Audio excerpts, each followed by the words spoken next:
My daughter-in-law just made the biggest mistake of her life. An hour ago, I got a text that said, "I borrowed your old ring for the party, Grandma. Hope you don't mind." I replied with a smile. "Have fun, dear." But right after I dialed my lawyer Frank's number and told him, "Register the theft of inventory item 847, a $3 million pink diamond ring." An hour later, the police stormed into that elegant party where Cynthia was showing off my ring, thinking she had taken a worthless little trinket.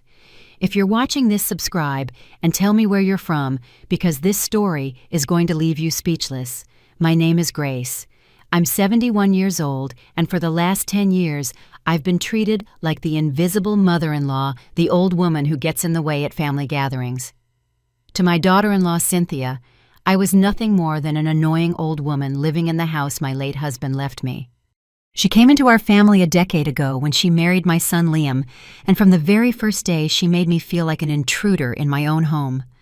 Cynthia is one of those women who believe the world owes them everything. Elegant, manipulative, always dressed in the finest red and green dresses, showing off expensive jewelry my son bought to keep her happy. From the moment she set foot in my home, she started treating me like her personal maid. "Grace, make me some coffee. Grace, iron my black dress for tonight. Grace, don't make noise when you walk. I have a headache." She never spoke to me with respect. To her, I was just the old woman, as if I didn't even have a name. At family dinners, she would talk about me as if I wasn't there. "Liam, your mother should consider moving into a nursing home. This house is too big for someone her age." And my son, my own son, would just lower his head and mumble, "Mom is fine here, Cynthia." But I knew things were changing. Liam started looking at me differently, as if I were a burden. Cynthia had managed to poison his mind little by little, whispering in his ear that I was too old to take care of such a big house, that they needed the space for their own plans. She had big dreams, turning my living room into her personal office, transforming the garden my husband and I cultivated for 40 years into a modern entertainment area. For years, I endured her humiliations in silence. When guests came over, Cynthia would introduce me as Liam's mother, never as the owner of the house. When she threw parties, I had to hide in my room because, according to her old people, make others feel uncomfortable. There were nights I cried silently, wondering how I had become invisible in the home I built with so much love. What Cynthia never knew, what no one in my family knew, is that my late husband Mark left me much more than this house. During our last years together, Mark had been secretly collecting valuable art jewelry and antiques. He knew I was discreet, that I never flaunted wealth, and he trusted that I would know how to manage his legacy when the time came. In a secret safe hidden behind a painting in my room, I kept a collection worth over $15 million. Among those pieces was the ring Cynthia had just borrowed. A ring with a 5-carat pink diamond, designed by a French jeweler in 1920, valued at $3 million. To anyone who didn't know about jewelry, it might just look like an elegant antique ring, but to experts, it was a masterpiece. Today, Cynthia had an important charity gala, one of those fancy events where businessmen's wives show off their best outfits and compete to see who has the most impressive jewelry. For weeks, I had heard her complain that she didn't have the perfect accessory for her gold dress. She had been looking through jewelry catalogs, sighing because the pieces she liked were too expensive even for the generous budget Liam gave her. This morning, while I was watering the plants in the garden, I saw her go into my room without permission. It wasn't the first time she had snooped through my things, but this time was different. I saw her open my jewelry box, that small wooden chest where I keep some less valuable pieces, and her eyes locked on the pink diamond ring. She picked it up, examined it against the light, and I saw that dismissive smile she always had when she thought she had found something she could use. An hour later, I got that text. "I borrowed your old ring for the party. Grandma, hope you don't mind." She didn't even have the courtesy to ask for permission first. She just took it assuming everything I owned was at her disposal, that I was too old and insignificant to have anything of real value. When I read that message, something inside me changed. For 10 years, I had put up with her humiliations, her scorn, her cruel comments about my age and my supposed uselessness. But taking my ring without permission, that ring representing one of the most valuable pieces of Mark's secret collection, that was the straw that broke the camel's back. I sat there in my garden chair looking at the message on my phone, and for the first time in years, I truly smiled. "Have fun, dear," I texted back, but immediately after I dialed the number for Frank, my trusted lawyer. Frank had been Mark's best friend, the only one who knew the whole truth about our hidden fortune. "Frank," I said, my voice firmer than it had been in years, "it's time to activate the protocol you and Mark designed. Cynthia just stole inventory item 847. There was a silence on the other end of the line, and then I heard Frank chuckle. "Grace, are you absolutely sure you want to do this? Once we set this in motion, there's no going back."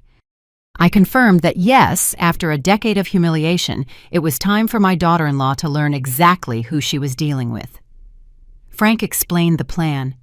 For years, he had been documenting every piece in Mark's collection, officially registering them as high-value items with specific inventory numbers. Each piece had certificates of authenticity, updated appraisals, and most importantly, insurance for its full value. The ring Cynthia had taken was legally registered as item 847, valued at $3 million. "I'm calling the insurance company immediately," Frank told me.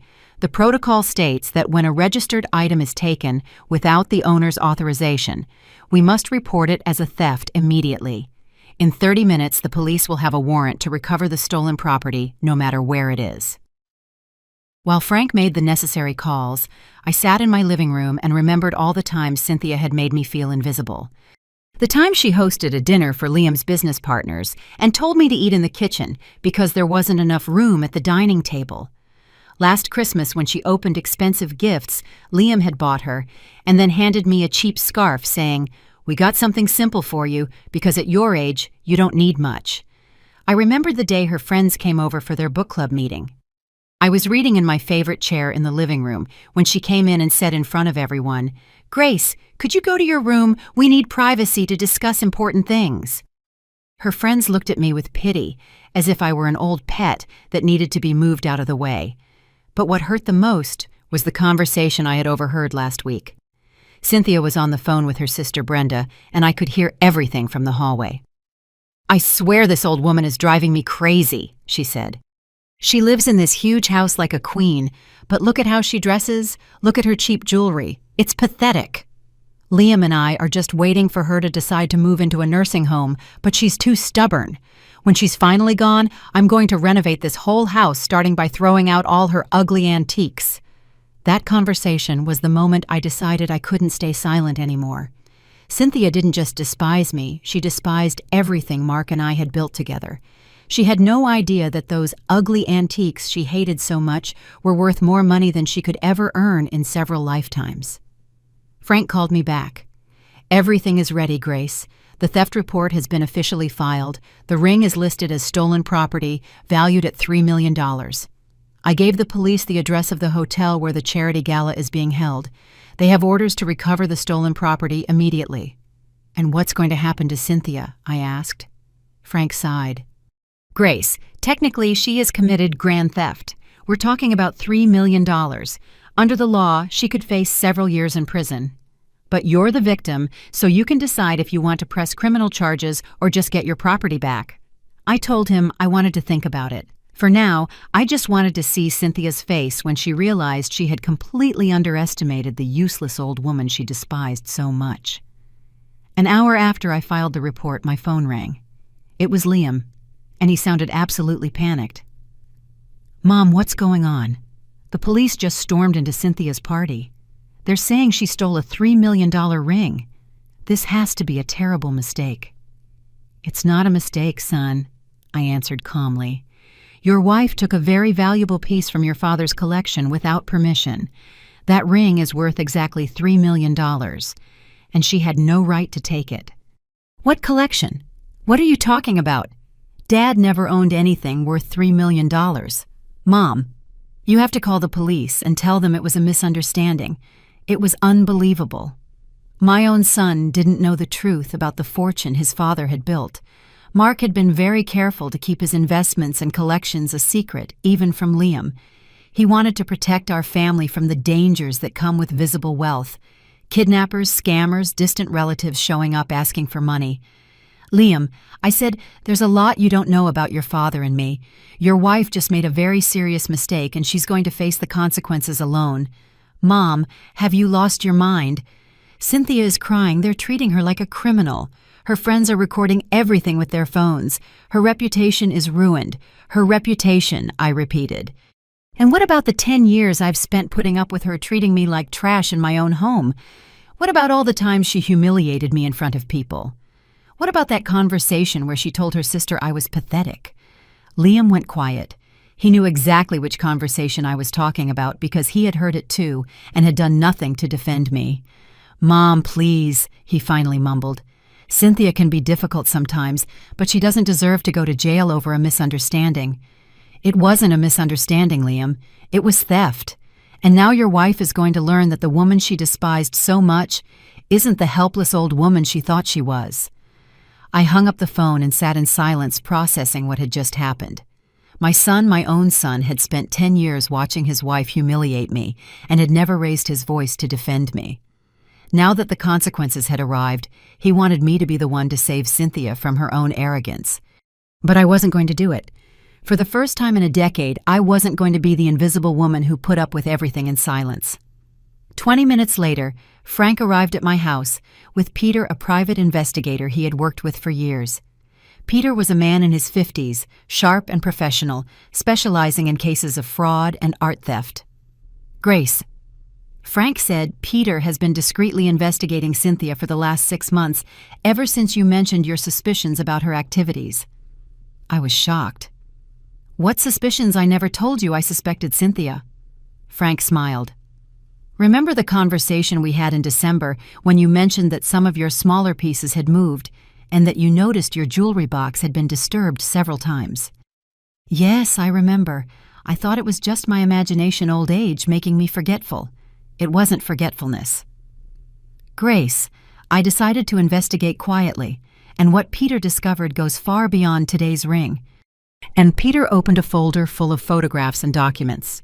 Mrs. Grace, your daughter-in-law, has been selling pieces from your collection for almost 2 years. Small things at first.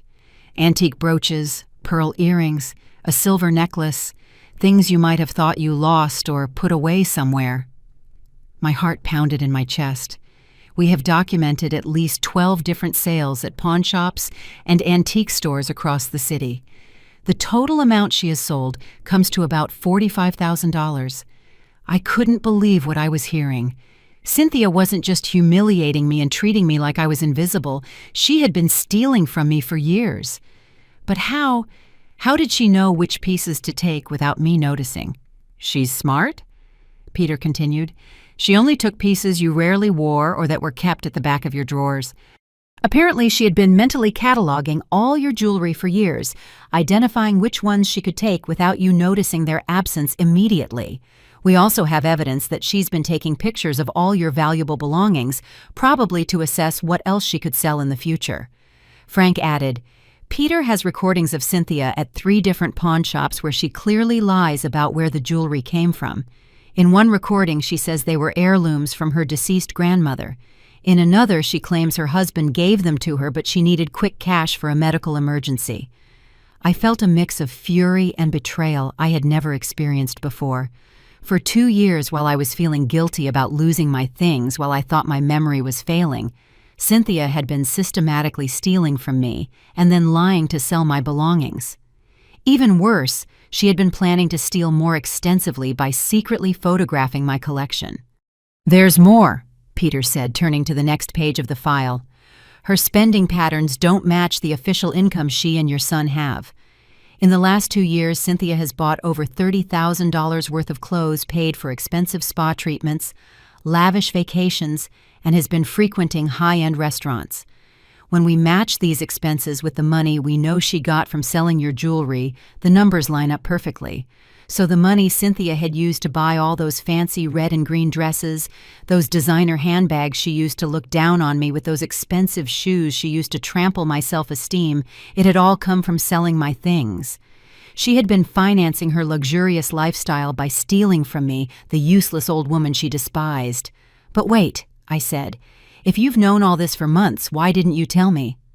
Frank exchanged a look with Peter. Grace, we needed enough evidence to build a solid case. And we wanted to wait until she made a mistake big enough that she couldn't deny it or manipulate the situation. Today's theft of the $3 million ring is exactly that mistake. Just then, my phone rang again. It was an unknown number, but I answered. Mrs. Grace. It was a woman's voice I didn't recognize, sounding nervous. This is Detective Miller from the Metro Police Department. We're at the Plaza Hotel with your daughter-in-law, Cynthia. She is insisting that you gave her permission to take the ring and that this is all a misunderstanding. Could you please come to the hotel to clear this up, Detective Miller? I replied. My daughter-in-law took that ring without my permission. I have the text message where she herself admits she borrowed it without asking me first. Furthermore, that ring is valued at $3 million and is part of a legally registered collection. I understand, ma'am. But your daughter-in-law is very upset, and your son is also here insisting there must be some mistake. He says you've never owned such valuable jewelry and that there's probably an error in the appraisal. I laughed a laugh that surprised even Frank and Peter. Detective, my son is saying I couldn't possibly own valuable jewelry because I'm either too poor or too dumb to own something like that. There was an awkward silence on the other end. Well, ma'am, he mentioned you live on a modest pension and have never shown signs of having that kind of wealth. Detective Miller. I'll be there in an hour, and I'm bringing my lawyer and all the documents that prove not only that the ring is mine, but also that my daughter-in-law has been stealing from me for years. I expect that when I arrive, she will be in police custody, as is appropriate for a thief who has stolen property valued at over $3 million. After I hung up, I looked at Frank and Peter. Gentlemen, it's time for Cynthia and my son to learn exactly who they've been dealing with all these years. Frank smiled. Grace, there's something else you should know before we go to the hotel. Peter discovered that Cynthia has been talking to an art appraiser named Michael, showing him photographs of several pieces from your collection. Apparently, she was planning a much bigger heist. According to our recording, she believed she could sell several of your paintings and sculptures for at least $200,000. Peter added, Mrs. Grace, your daughter-in-law doesn't just see you as a useless old woman. She sees you as a source of income she can exploit without consequences. In her own words, recorded during a phone call with that appraiser, she said, The old woman doesn't even know what she has. I could steal half her stuff and she'd never notice. She's too senile to keep an inventory of her belongings. Those words were like a slap in the face. Cynthia hadn't just been stealing from me, she'd been laughing at me, thinking I was too stupid and useless to realize her crimes. She had been planning to rob me on a massive scale, taking advantage of what she perceived as my senility. Frank, I said, standing up from my chair with a determination I hadn't felt in years, I want you to press every possible charge against Cynthia, not just for today's ring, but for all the thefts over the past 2 years. And I want my son Liam to know exactly what kind of woman he chose as a wife. Are you absolutely sure, Grace? Once we make this public, the whole family will know the truth about Mark's fortune and about Cynthia's crimes. There will be no going back. I looked out the window at the garden that Mark and I had cultivated for 40 years, the garden Cynthia wanted to destroy for her modern entertainment area. I thought about all the humiliations I had endured, all the times I had felt invisible in my own home, all the nights I had cried, wondering if I really was as useless as Cynthia made me feel. Frank, I said, it's time for this senile old woman to teach them a lesson they will never forget. When we arrived at the Plaza Hotel, the scene was exactly as I had imagined. There were at least 5 police cars at the entrance, local reporters who had been drawn by the drama and groups of guests from the charity gala, leaving the hotel whispering and pointing. This was the kind of scandal our city's high society would remember for years. As I entered the lobby, I saw Cynthia immediately. She was sitting on a leather sofa surrounded by 3 police officers, and for the first time in 10 years, she didn't look like the elegant, controlled woman she had always been. Her perfect makeup was streaked with tears, her gold dress was wrinkled, and her hands were cuffed in front of her. The ring, my $3 million ring, was no longer on her finger. Liam was standing next to her, gesturing wildly as he spoke with a detective. When he saw me walk in with Frank and Peter, his expression changed from desperation to something that looked more like fury. He walked quickly towards me, and I could see in his eyes that he blamed me, not his thieving wife, for this whole situation. "Mom, you have to fix this right now," he yelled at me in front of the crowded lobby. "Cynthia is being publicly humiliated because of you. Her friends are posting videos on social media. Her reputation is completely ruined." "Her reputation," I repeated, keeping my voice calm even though I was shaking with anger inside. "Liam, your wife stole a $3 million ring from me. We're not talking about a misunderstanding over a trinket. We're talking about a serious crime." "But Mom, you never told us you had anything so valuable. If we had known, this never would have happened." "Cynthia thought it was just a worthless old ring." Frank stepped forward and handed Liam a thick folder. "Mr. Liam, here are all the documents proving the ring's value along with the certificates of authenticity and insurance policies. Your wife didn't steal a worthless old ring. She stole a historic piece of jewelry valued at $3 million. Liam opened the folder and began to look through the documents. I could see his expression gradually change from disbelief to complete shock. This can't be real. Dad really had these things. Why did you never tell us?" "Because your father knew it was better to keep our wealth private," I explained. "And seeing as how your wife has been stealing from me for 2 years, it seems he was right." "Stealing from you for 2 years? What are you talking about?" Peter stepped forward and showed Liam the complete file on Cynthia. The pictures of her at the pawn shops, the recordings of her lying about where the jewelry came from, the sales receipts, it was all there. "Your wife, Mr. Liam, has been systematically selling your mother's belongings for the last 2 years. We've documented thefts totaling $45,000. Liam was speechless as he reviewed the evidence. I could see his world crumbling before his eyes. The woman he had married, the woman he had allowed to treat me like trash for a decade, was a thief who had been exploiting his own mother. Just then, Detective Miller approached us. "Mrs. Grace, I need you to officially confirm a few details. Did you give your daughter-in-law permission to take the ring in question?" "Absolutely not," I answered firmly. "I have the text message right here where she herself admits she borrowed it without asking my permission. In my world, taking something without permission is called stealing." "And can you confirm that the ring legally belongs to you?" Frank intervened. "Detective, here are all the legal documents. The ring was purchased by Mrs. Grace's late husband in 1975. It's registered in his will, it's insured for its full value, and it's part of the official inventory of the inheritance Mrs. Grace received."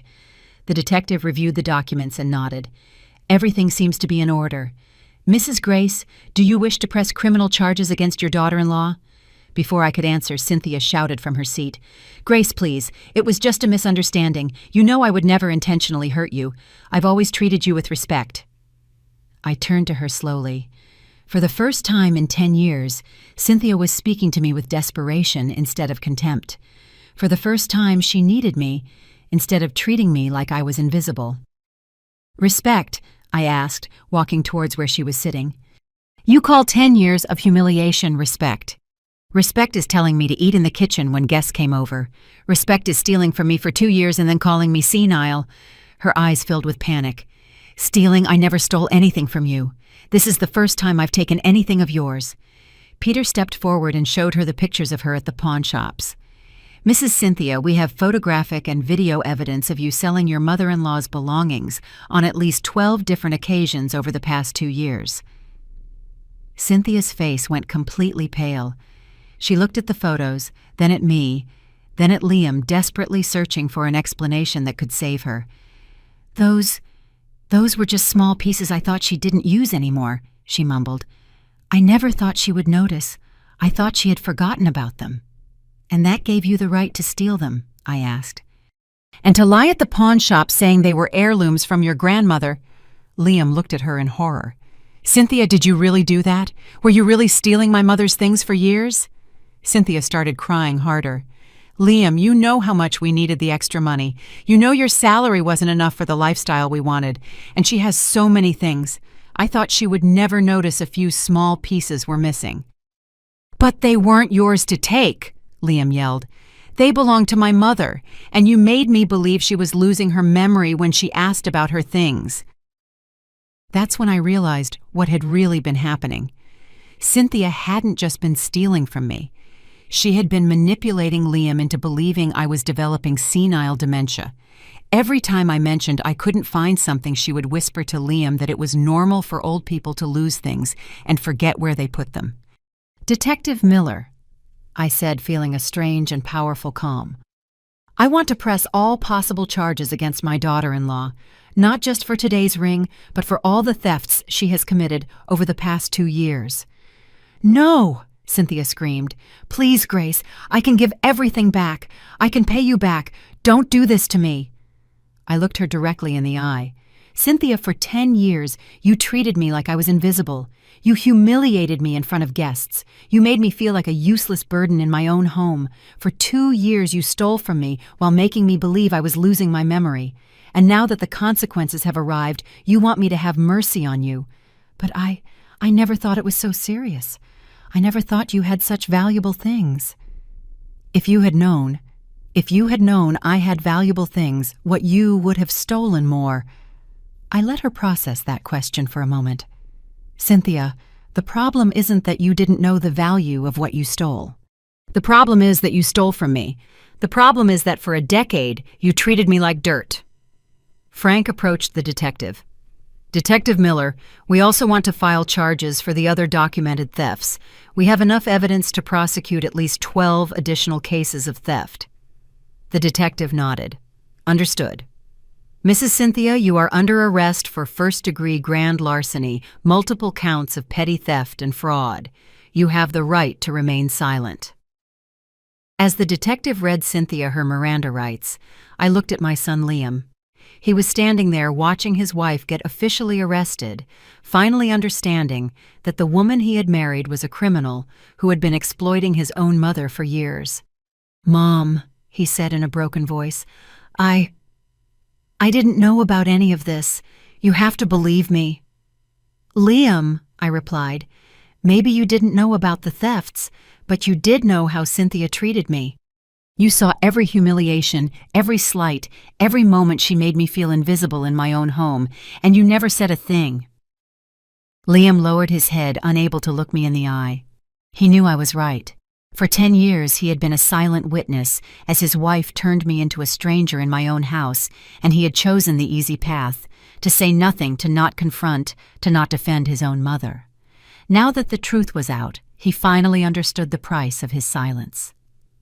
"Mom," he mumbled, "I thought you two would eventually find a way to get along. I thought if I stayed out of it, things would work themselves out." "Things don't just work themselves out, Liam," I replied. "Especially when one person is systematically abusing another. Your wife didn't just disrespect me for a decade. She stole from me, manipulated me, and was planning to steal even more. And you thought that would just fix itself." As I spoke with Liam, I could see several guests from the charity gala recording the scene with their phones. The story of the millionaire mother-in-law who caught her thieving daughter-in-law was going to be all over social media by the end of the night. For Cynthia, who had built her entire social identity around her image as an elegant and respectable wife, this was worse than prison. Detective Miller finished reading the Miranda rights and began escorting Cynthia towards the exit. But before they could reach the door, Cynthia turned to me with an expression I had never seen before. Pure, desperate fury. "Grace, you don't understand what you've just done," she screamed. "My life is ruined. My friends, my reputation, everything is destroyed." "And why?" I asked calmly. "Because of a stupid ring you never even wore." "No," I replied calmly. "For 10 years of theft, humiliation, and mistreatment, today's ring was simply the straw that broke the camel's back." "But I gave you a family," she continued screaming. "I gave you grandchildren you never had. Liam and I gave you a purpose in your old age."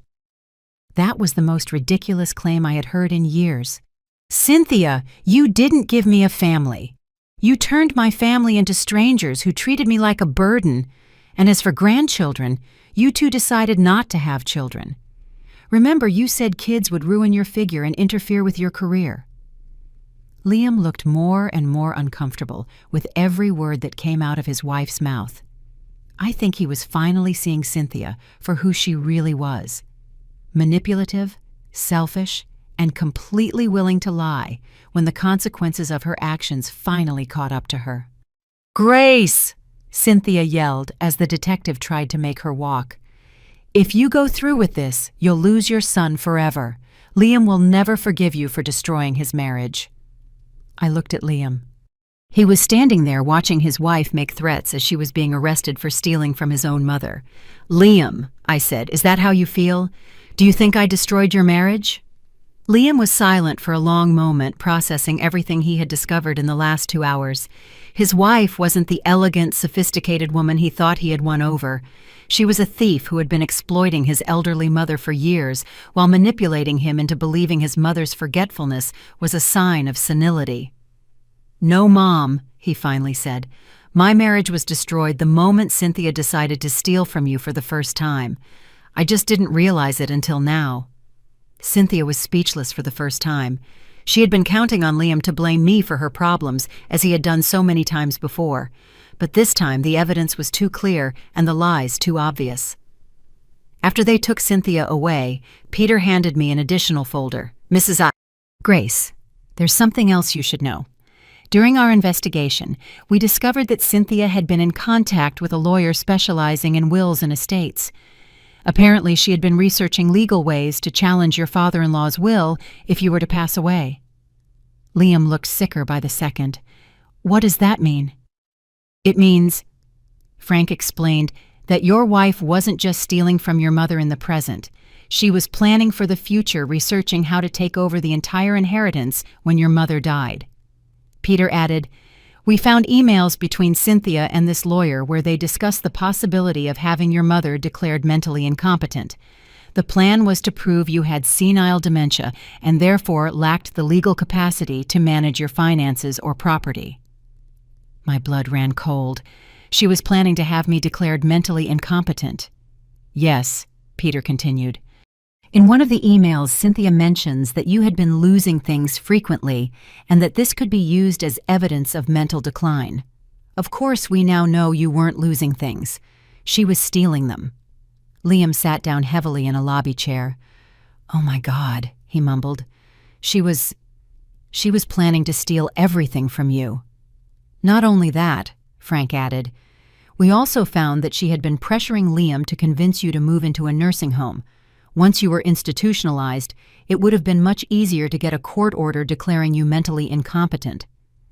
I remembered all the conversations where Cynthia subtly suggested I was too old to live alone, that I needed professional care, that I would be happier in a place designed for people my age. It wasn't genuine concern. It was a calculated strategy to get her hands on my fortune. "Mrs. Grace," Peter said, "your daughter-in-law is much more dangerous than we initially thought. We're not talking about a woman who impulsively took some jewelry. We're talking about someone who had developed a long-term plan to steal your entire inheritance and have you declared mentally incompetent to legally justify it." Liam lifted his head and looked at me with tears in his eyes. "Mom, I never suspected any of this. When Cynthia mentioned the nursing home, I thought it was because she genuinely cared about your well-being." "Liam," I said, sitting next to him, "your wife manipulated you as much as she did me. She knew exactly what to say to make you believe her intentions were good." Frank closed his folder and looked at me seriously.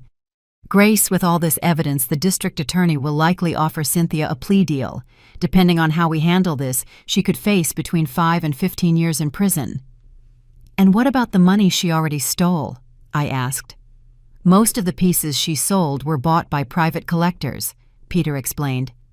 "We'll be able to track down and recover about 60% of the stolen value.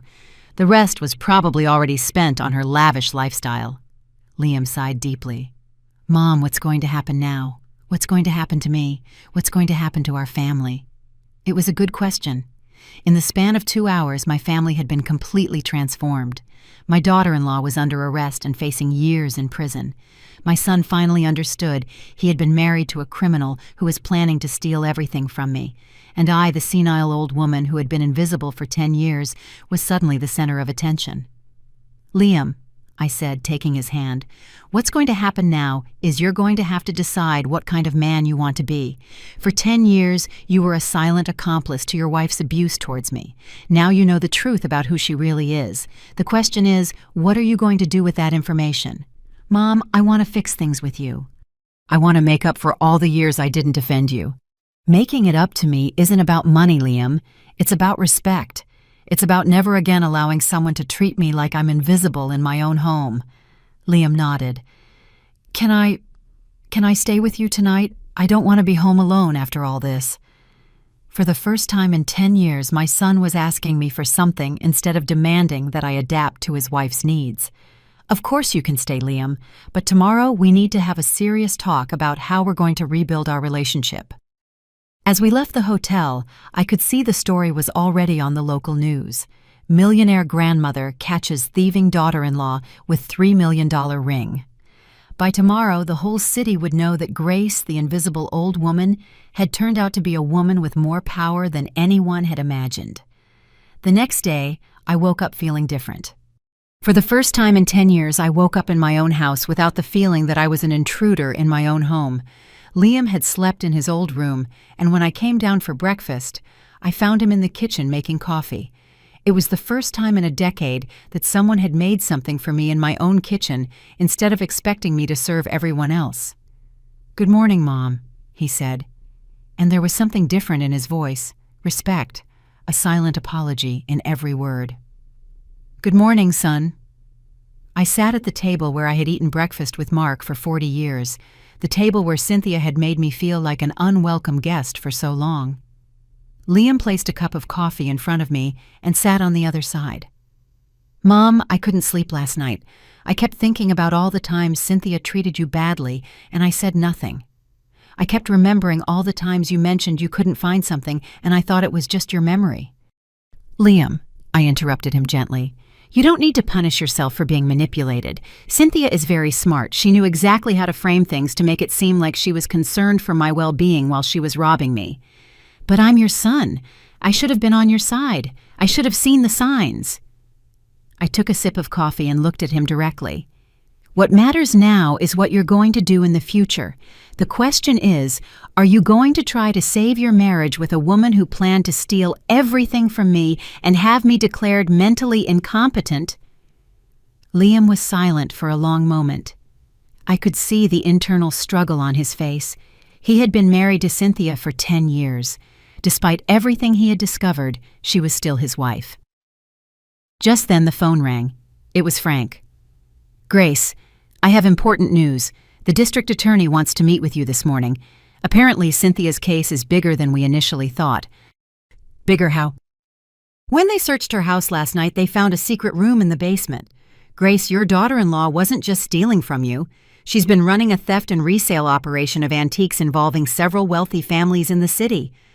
My heart pounded. "What do you mean?" "They found over 50 pieces of art and jewelry that don't belong to her or Liam. Apparently, she has been using her access to high society social events to identify targets and then organizing more elaborate thefts. Your house wasn't her only target. It was her base of operations." Liam turned pale. "Are you saying our house has been the center of a criminal operation for years?" Frank continued. "There's more. They found correspondence indicating that Cynthia had been selling information to professional thieves. House blueprints, family schedules, information about security systems. The FBI is now involved because apparently this operation crosses state lines." I couldn't believe what I was hearing.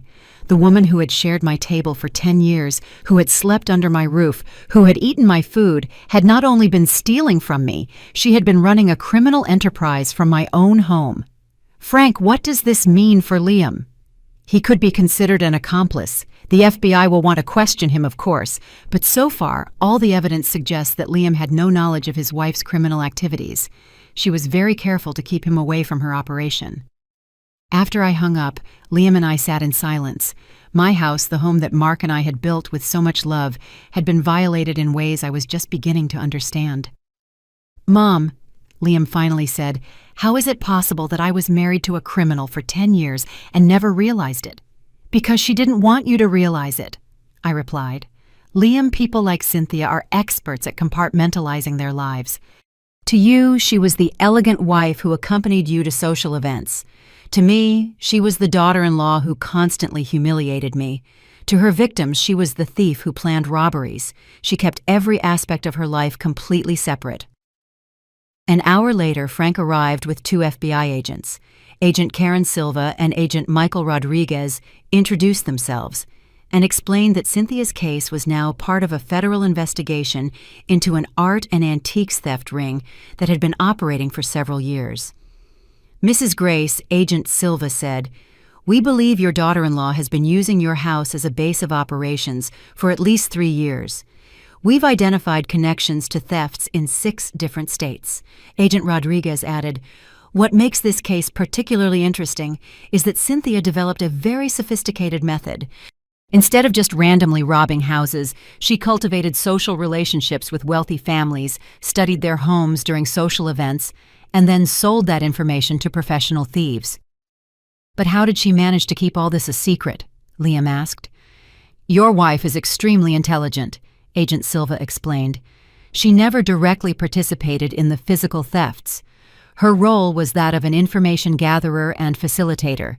She would attend charity events, elegant dinners, art openings, and memorize details about other families' homes and possessions." Agent Rodriguez showed a folder full of photographs. "We found hundreds of photos she had secretly taken during social events. Photos of paintings, sculptures, jewelry other women were wearing, even photos of security systems and house layouts." I looked at the photos and recognized many of the houses. They were the homes of families I knew, women I had interacted with at charity events for years. "Agent Silva," I asked, "does this mean other families were also victimized by Cynthia?" "At least 12 families that we've identified so far. The total value of the thefts we've connected to her operation exceeds $2 million. Liam looked completely devastated. "Agent Rodriguez, what's going to happen to me? Are they going to think I was part of this?" "Mr. Liam, we've reviewed your financial records, your communications, your activity patterns. There is no evidence that you had any knowledge of or participation in your wife's criminal activities. However, we need you to cooperate fully with our investigation." Agent Silva looked at me directly. "Mrs. Grace, there's something else you need to know. When we arrested Cynthia last night, she immediately started negotiating. She's offering information on her entire criminal network in exchange for a reduced sentence." "What kind of information?" "Names of all her accomplices, details about unsolved robberies, locations where stolen pieces are hidden. She's willing to give up her entire organization to avoid spending 20 years in prison." Frank leaned forward. "And what does that mean for Grace? How much time could Cynthia face if she cooperates? If her testimony helps solve all the related cases and leads to the arrest of the other members of the network, she could face between 5 and 8 years instead of 20 to 25. Liam sighed deeply. "So even now, even after being arrested, Cynthia is finding ways to manipulate the system to her benefit." "That's how smart criminals work," Agent Rodriguez explained. "They always have an escape plan." After the FBI agents left, I sat in my living room trying to process everything I had learned. My house had been the center of a criminal operation for years. The woman who had made me feel invisible had been using my home to plan crimes against other families like mine. "Mom," Liam said, sitting next to me, "how are we going to get through this? How am I going to rebuild my life after discovering I've been married to a criminal for 10 years? I looked at my son, this 40-year-old man who suddenly looked like a lost child. "Liam, what you're going to do is the same thing I'm going to do. You're going to decide that you will not let Cynthia define the rest of your life. She lied to you, she stole from me, and she used our family for her own criminal purposes. But now that we know the truth, we have the power to decide what to do with that information." "And what do you want to do, Mom?" I smiled, feeling a strength I hadn't experienced in years. "Son, I'm going to show the world exactly who Grace really is. And I'm going to make sure no other family has to go through what we went through." The next few days were a whirlwind of activity that completely transformed my life. Frank had arranged a press conference where I would appear as the main victim of Cynthia's criminal scheme, but also as the woman who had managed to unmask the entire operation. For the first time in 10 years, I was going to be the center of attention for the right reasons. The morning of the press conference, I woke up early and put on my best emerald green dress, the one I had bought for my wedding anniversary with Mark, but had never worn because Cynthia always had sarcastic comments about my outdated clothes. I put on the remaining jewelry from my collection, the pieces Cynthia hadn't managed to steal, and for the first time in a decade, I felt like the elegant, powerful woman I truly was. Liam helped me get to the building where the conference was being held. "Mom," he said as we walked in, "I'm proud of you. I know these past few days have been terrible, but the way you've handled everything, Dad would be proud too." The room was filled with journalists, TV cameras, and curious onlookers who had come to hear the story of the millionaire old woman who caught her criminal daughter-in-law. When I entered the room, I could feel all eyes on me, but this time they weren't looking at me with pity or condescension. They were looking at me with respect, curiosity, even admiration. Frank approached the podium first. "Good morning.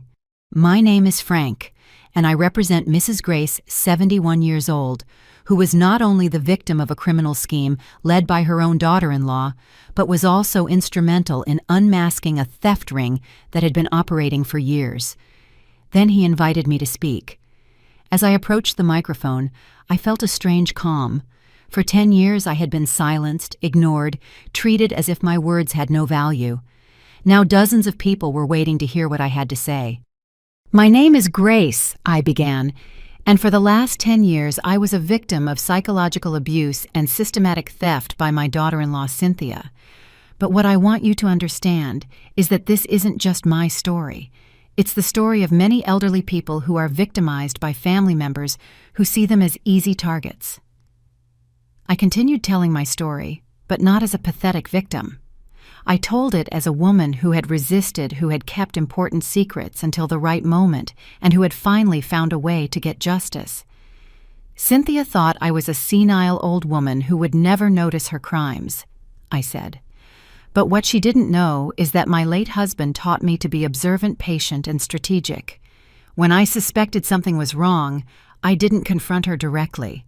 I investigated, gathered evidence, and waited for the perfect moment to act."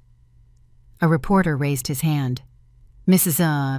Grace, why did you wait so long to act? Why didn't you report the thefts when they started?" "Because I needed enough evidence to make sure Cynthia couldn't manipulate the situation," I replied.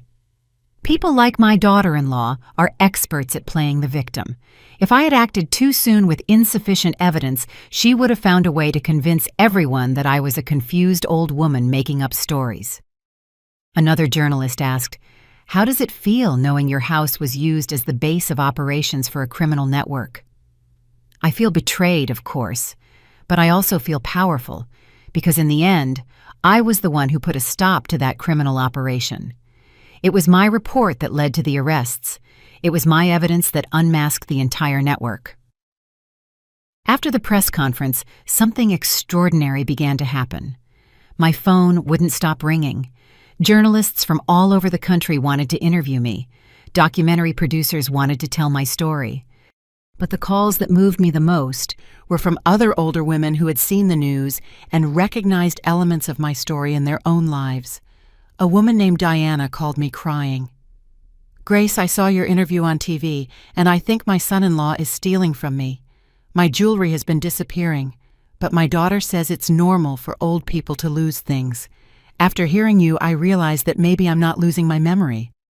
Another woman, Brenda, told me her daughter-in-law had been pressuring her to sign documents she didn't fully understand. "After seeing your story, I realized I need to get my own lawyer, not trust the lawyer my daughter-in-law recommends." Those conversations made me understand that my experience with Cynthia was not unique. There were thousands of elderly people being victimized by family members who abused their trust, and many of them didn't have the resources or the knowledge to defend themselves. That night, Liam and I had a long, difficult conversation about our future. "Mom," he said, "I've decided to divorce Cynthia. I can't stay married to someone who hurt you so much and turned out to be a criminal." "Are you sure, son? That's a very big decision." "Completely sure. For 10 years, I chose Cynthia over you, and that was the biggest mistake of my life. I'm not going to make the same mistake again."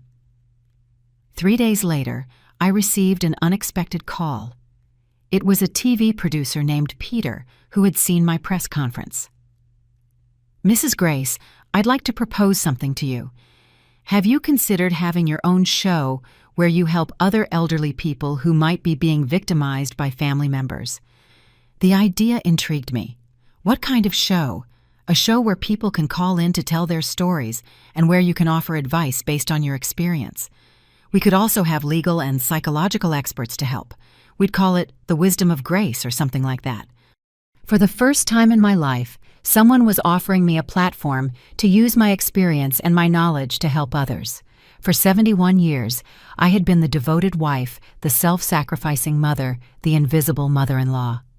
Now, finally, I had the chance to be something more, an advocate, an educator, a voice for people who had been silenced like me.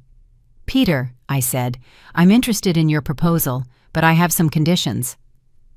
That night, as I prepared to sleep in my house for the first time in years without feeling like an intruder, I reflected on everything that had changed. A week ago, I was the invisible old woman everyone ignored.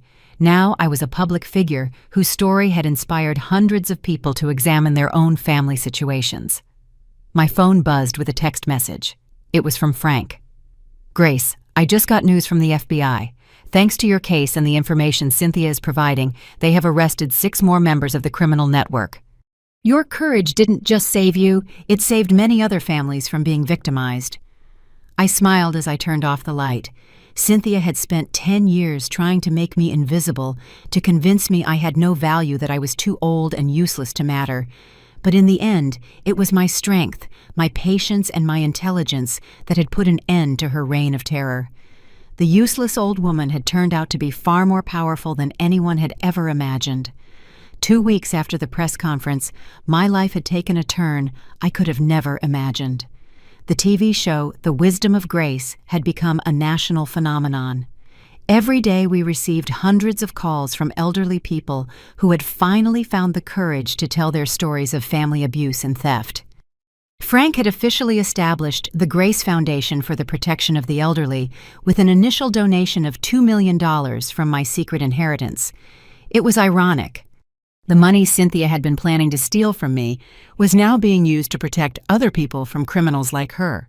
But the real satisfaction came when Peter, my private investigator, called me with extraordinary news.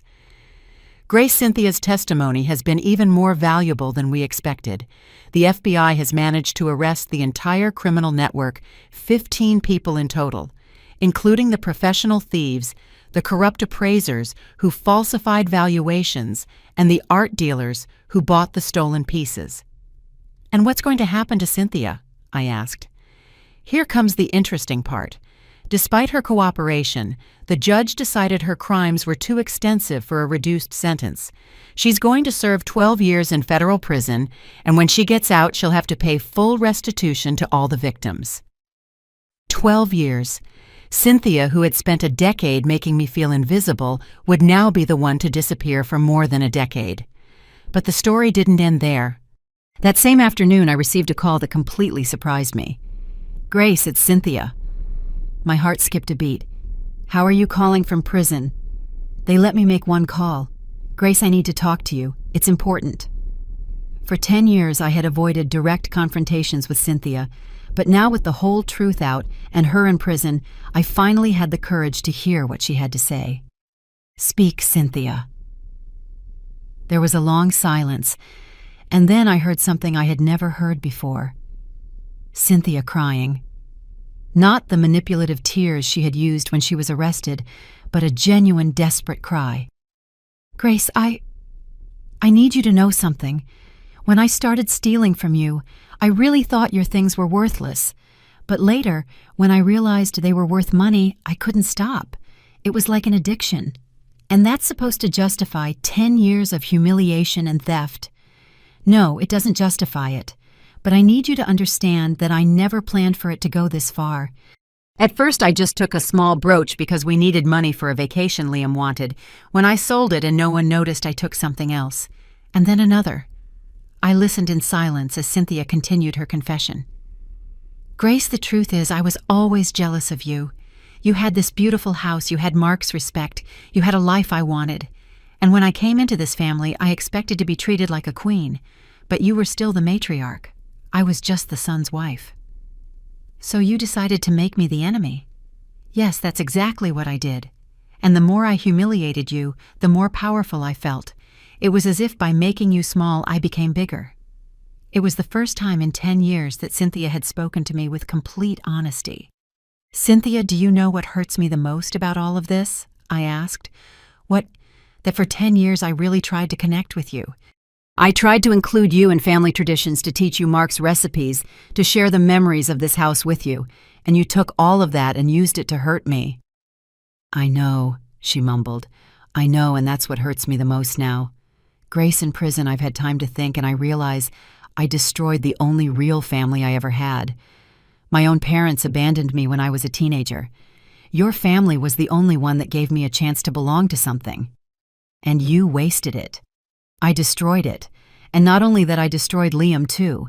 He called me yesterday to tell me he had filed for divorce. He said he can't stay married to someone who hurt his mother so much. It was true. Liam had been completely transparent with me about his plans to divorce Cynthia. I can't keep pretending my marriage can be saved after everything she did, he had told me. Cynthia, I said, why are you telling me all this? What do you want me to do with this information? I don't want you to do anything. I just wanted you to know that I realize what I lost. I didn't just lose my freedom. I didn't just lose my marriage. I lost the chance to have a real family, to have a mother-in-law who actually cared about me. I did care about you, Cynthia. For years, I really tried to understand why you hated me so much. I didn't hate you. I envied you, and that envy turned me into a monster. I hung up the phone, feeling a strange mix of emotions.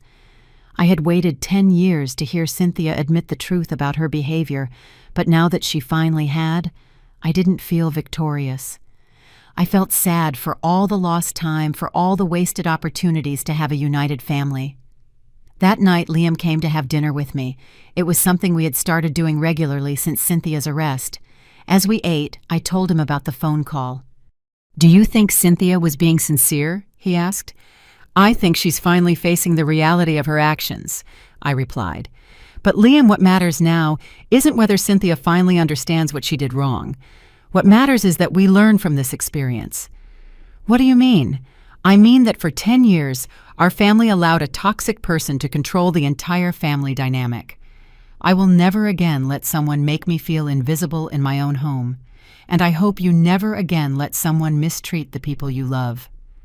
Liam nodded solemnly. Mom, I've learned the hardest lesson of my life. I will never again choose superficial peace over defending what is right. The next day, I received even better news. The Grace Foundation had received an anonymous $5 million donation from a wealthy family that had been saved from being victimized thanks to the information we had shared on our show. Frank explained. Grace, the Martinez family saw your show last week. Mrs. Martinez realized her granddaughter had been exhibiting the exact same patterns of behavior as Cynthia, pressuring her to sign documents, suggesting she move into a nursing home, borrowing small pieces of jewelry. Thanks to your story, she hired a private investigator and discovered her granddaughter had been planning a scheme similar to Cynthia's. And they managed to stop her in time. Completely. The granddaughter has been arrested, and Mrs. Martinez recovered everything that had been stolen. She says your show saved not only her fortune, but probably her life. It was incredible to think that my story, my pain, had been transformed into something that could protect other families. Cynthia had spent 10 years trying to steal my worth and my dignity, but in the end, it was that very experience that had given me a purpose greater than I had ever imagined. That night, as I got ready for bed, I reflected on the extraordinary journey my life had taken. A month ago, I was an invisible old woman who felt useless in her own home. Now I was a national advocate for the rights of the elderly with a successful TV show and a foundation that was saving families. Cynthia had tried to destroy me, but instead she had awakened a strength I didn't even know I had. The sweetest revenge wasn't seeing her go to prison. The sweetest revenge was discovering exactly who I was when I finally had the courage to stand up for myself. A year after Cynthia's arrest, My life had transformed in ways I could have never imagined. The Wisdom of Grace had become the most watched TV show in its time slot, broadcast in 32 different countries. The Grace Foundation had helped over 1,000 families identify and stop schemes of financial abuse against the elderly. But the most important transformation wasn't public, it was personal. This morning, as I was watering the flowers in the garden Mark and I had planted 40 years ago, I received a completely unexpected visit. Liam arrived with an elegant woman in her 40s with brown hair and a genuine smile that immediately reminded me of Mark's. "Mom," Liam said, clearly nervous, "I want to introduce you to someone very special. This is Natalie and, well, we've been dating for the last 6 months." Natalie approached with confidence but also with respect. "Mrs. Grace, I've heard so much about you. Liam has told me your whole story, and I must say, you're an inspiration to women of all ages." The first thing I noticed about Natalie was how she looked at me with genuine respect, not the condescension I'd received from Cynthia for years. When she spoke to me, she addressed me directly, not Liam, as if I were invisible. "Natalie," I said, "what do you think about the fact that my son is dating you while he's still technically married?" Liam turned pale, but Natalie smiled. "Mrs. Grace, I appreciate your direct question. Liam told me the whole situation with Cynthia before we started dating. The divorce papers were finalized last week. I would never have started a relationship with a married man, no matter the circumstances." I liked her honesty. "And what do you think about having a famous mother-in-law who appears on TV talking about family problems?" Natalie laughed genuinely. "Honestly, I'm proud. You took a terrible experience and turned it into something that's helping thousands of people. That requires extraordinary strength." Over the next few months, I was able to observe the relationship between Liam and Natalie. It was completely different from his marriage to Cynthia. Natalie encouraged Liam to spend time with me, to include me in their plans to value my opinion. When they hosted dinners, they invited me as the matriarch of the family, not as a burden they had to tolerate. The most notable difference was that Natalie genuinely wanted to get to know me. She asked about my experiences with Mark, about the history of our house, about our family traditions. Instead of trying to replace or erase the past, she wanted to be part of our family's continuity. One afternoon, while Natalie and I were preparing dinner together, she asked me something that surprised me. "Mrs. Grace, what can I do to make sure I never become someone like Cynthia?" I paused to think about her question. Natalie Cynthia became what she became because she saw our family as something she could exploit, not as something she could contribute to. You're already different because you care enough to ask the question. But I want to be specific. What behaviors should I avoid? Never try to isolate Liam from his family. Never speak ill of me when I'm not present. Never assume that because I'm older my opinions don't matter. And if you ever have a problem with me, talk to me directly. Don't try to manipulate Liam into being your intermediary. Natalie nodded seriously. "And is there anything I can do proactively to be a good daughter-in-law?" "Recognize that this house, this family has a history that existed before you arrived. Respect that history while you help create new history. And never forget that being part of a family means giving as much as you receive." 6 months later, Liam asked me to go with him to buy an engagement ring for Natalie. It was ironic. Everything had started with Cynthia stealing a $3 million ring, and now I was helping my son choose a ring to symbolize genuine love. "Mom," he said as we looked at different options, "do you think I'm making the right decision? Do you think Natalie and I can build something lasting after everything that happened with Cynthia?" Liam, the difference between Natalie and Cynthia is that Natalie sees our family as something valuable that she wants to protect. Cynthia saw our family as something she could exploit. That fundamental difference means everything. The proposal was perfect. Liam arranged a dinner at our house in the dining room, where for years Cynthia had made me feel like an intruder. But this time I was sitting at the head of the table in my rightful place as the family matriarch while Liam proposed to Natalie. When Natalie said yes, the first thing she did was walk over to me and hug me. "Mrs. Grace," she said with tears in her eyes, "I hope I can be the daughter-in-law you deserve." "Natalie," I replied, "you already are." The wedding day was the happiest family celebration we had had in over a decade. Natalie had insisted that the ceremony be held in our backyard garden, honoring the legacy that Mark and I had built. During the ceremony, Liam asked me to say a few words. 2 years ago, I began, I believed my family's story had ended in humiliation and betrayal. But today, I understand that that terrible experience was simply the end of a chapter, not the end of the book. Natalie welcomed to a family that now knows how to value mutual respect, honesty, and genuine love. After the wedding, as the guests celebrated in the garden, I received an unexpected text message. It was from a woman named Karen, who had been watching my show from the beginning. Grace, I wanted you to know that your story gave me the courage to report my son, who had been stealing my medication to sell it. Thanks to your example, I got my dignity and my health back. Now my son is in rehab, and our relationship is healing. Your courage inspired me to find my own. Those messages came regularly. People from all over the world who had found the strength to stand up for their rights after hearing my story. It was proof that the pain I had suffered had been transformed into something positive and powerful. That night, after all the guests had left, I sat alone in my garden, reflecting on the extraordinary journey I had been on. 2 years ago, I was an invisible old woman victimized by a daughter-in-law who saw me as a nuisance. Now I was a national advocate, a woman with a new daughter-in-law who genuinely respected me and the matriarch of a family rebuilt on foundations of honesty and love. My phone rang one last time. It was Frank. Grace, I have final news on Cynthia. They just rejected her appeal. She's going to serve the full 12 years of her sentence. And how do I feel about that? I asked myself out loud. Only you can answer that question. The truth was, I no longer felt anger toward Cynthia. I felt sorry for her. She had had the chance to be part of a genuine family, and she had wasted it on greed and envy. Now she would spend 12 years in prison while I enjoyed the new life I had built with my courage and determination. Frank, I said, Cynthia is no longer a part of my story. My story is now about the thousands of families we've helped, about the new relationship I have with Liam, about the wonderful daughter-in-law I now have, and about the legacy I am building. After I hung up, I looked up at the stars and whispered, Mark, I hope you're proud.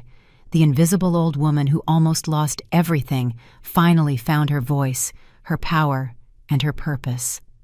The sweetest revenge wasn't destroying Cynthia. The sweetest revenge was rebuilding myself. And now tell me, have you ever experienced an injustice like this? Have you had to find your own strength to defend yourself against someone who underestimated you? I'd love to hear your story in the comments.